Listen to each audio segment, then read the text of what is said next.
Love Trump's hate! I know we can do better than that. Ready? Here we go. One more time. Ready? Love Trump's hate! In a show of unity, more than 100 people attended a candlelight vigil outside the Allen County Courthouse tonight. They were responding to this weekend's deadly rally in Virginia. It's just one of dozens of vigils across the country denouncing hate, and News Channel 15's Kelly Roberts was there and joins us with more. Kelly? Brett and Heather, the theme of tonight was like the event's name, unity. There was discussion about the violent rally in Charlottesville where 32-year-old Heather Heyer died and dozens more were injured. But the main focus is where do they, as a collective voice, go from here? I am somebody. A night of singing.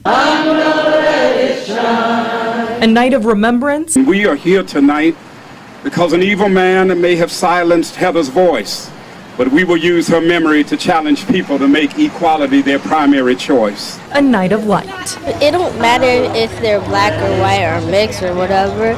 I just want people just to be happy. Gathered at the courthouse green, more than 100 people, but one who knows too well where hate can lead.